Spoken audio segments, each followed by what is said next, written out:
Good evening, good afternoon, people. Welcome back to the channel.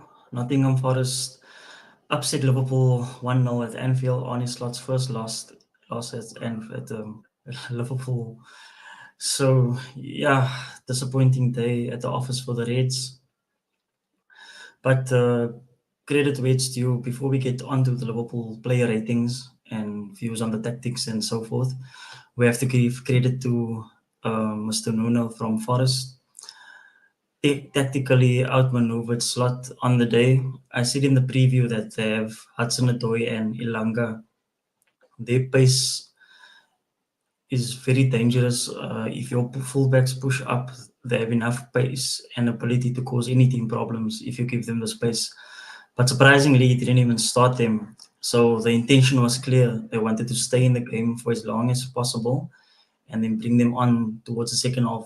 If the score is still goalless, we would inevitably push more forward, take more risks, and then he would bring them on to exploit their space, and that's exactly what he did. So full credit to Forrest, a brilliant goal from Hudson-Odoi, brilliant pass from Ilanga as well to find him, and to beat Ellison from anywhere outside the box. It has to be a point finish, and that's exactly what Hudson-Odoi provided, unfortunately for me and for the Liverpool faithful. But yeah, going the match stats, it was pretty much a game where Liverpool struggled to create clear chances. They had more of the possession, but their passing really lacked any precision and sharpness, especially at vital moments. Salah cut inside so many times, and when there was a free man on the edge of the box, he failed to find the pass on probably like 3 occasions where it would be a free shot at goal. Forest got their blocks in. They did very well to minimize our threat at goal. When the keeper were calling to action, he did his work. I thought Ellison had a very quiet game. He didn't have much to do on the other side, but that was Forest's game plan. Wait for the 1 or 2 opportunities that you would inevitably get on the counter and then take them. So yeah, we can start at the back with Ellison in terms of the player ratings. We'll also include Slot in the player ratings as well, but we'll do him last. So Ellison, I'll probably give him a 7. He didn't have much to do. Everything he did there was nothing he could do with the goal. Everything else he had to do, he did quite comfortably. Trent, I'll probably give probably a 3 out of 10. He was very wayward with his passing, very rushed. Decision making was lacking, always looking for the Hollywood pass too many times. And actually him, Sobozalai, and Salah combined, they gave away the ball 72 times. If you compare that to the home game against Brentford, where we had a 92% passing accuracy for the entire game, this was the complete opposite of that, giving the ball away too easily, rushing the situation when there was no need to. So yeah, Trent 3 out of 10, very, very disappointing afternoon for him. Konate and Virgil, I'll give both, I suppose, a 7. I mean, they dealt with everything really, except the one occasion. So I'll give them a 7. They didn't do really much wrong. Robertson, probably the same as Trent, gave the ball away too many times.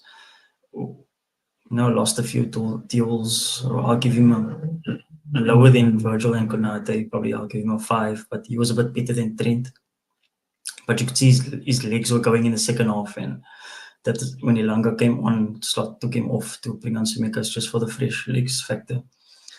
And then on the right was Salah.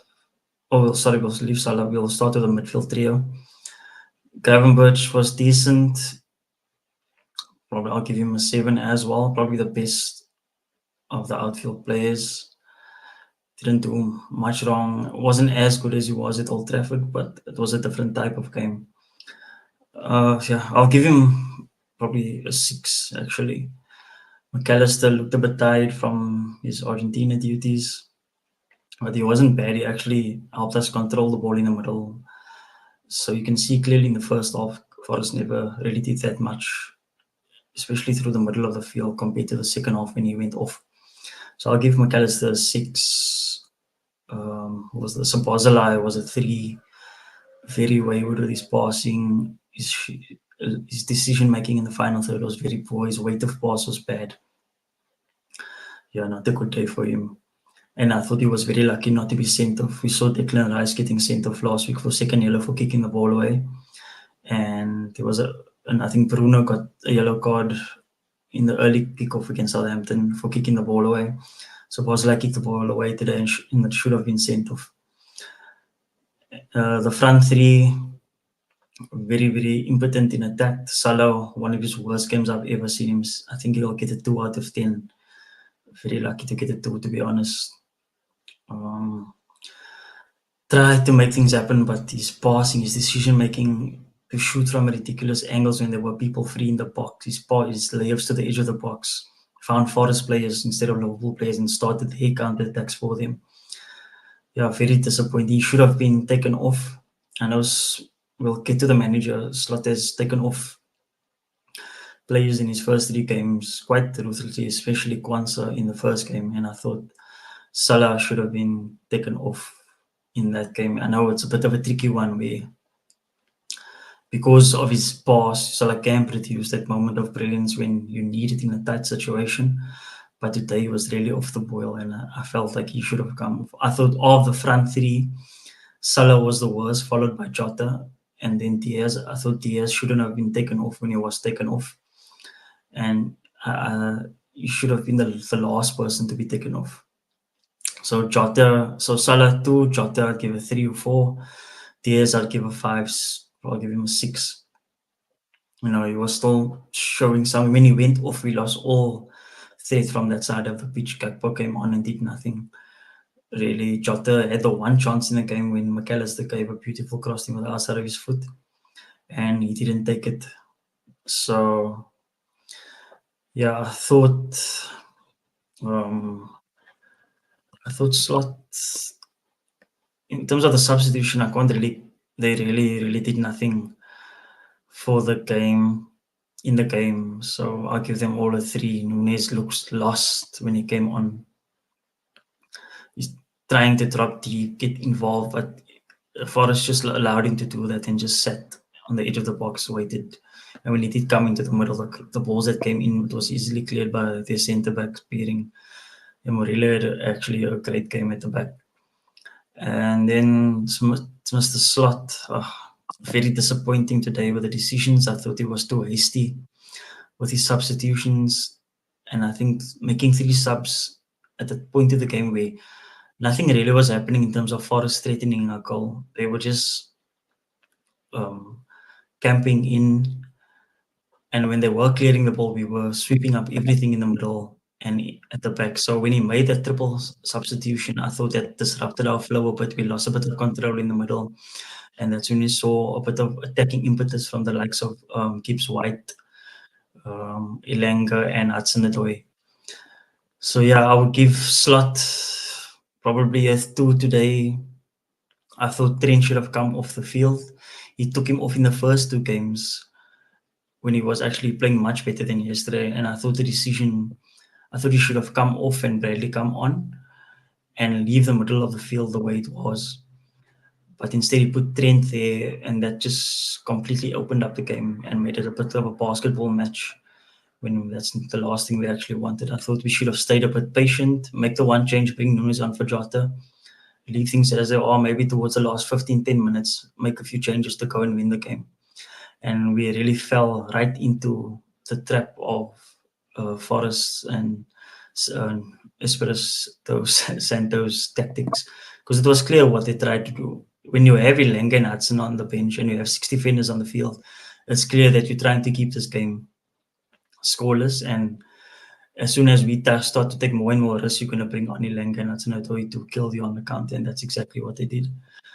So yeah, very disappointing. I said in the preview that Slot hasn't been tested. We haven't seen us go a goal down.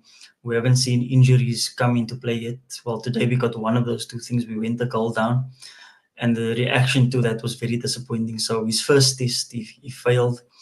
Hopefully he can it's not all in doom and gloom. Hopefully he can learn from this.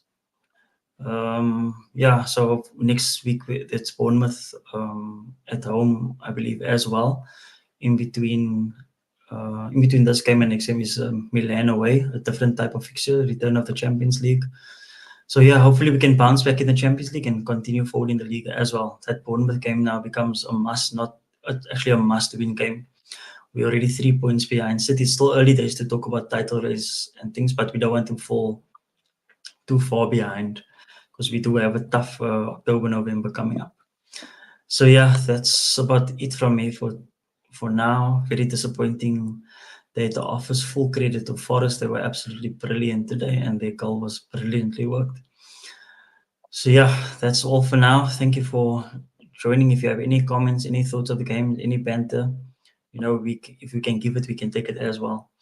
So yeah, thank you for joining me. I'll see you during the week for a bit of a fantasy Premier League talk, and then we'll also look back at this round of fixtures, and we'll also preview the next round of games. We have next week the Man City versus Arsenal preview. I'll try and get. I know it's difficult to find. I'll try to get a Man City or Arsenal fan on for that show. It's probably going to be Thursday, so I hope to see you guys there.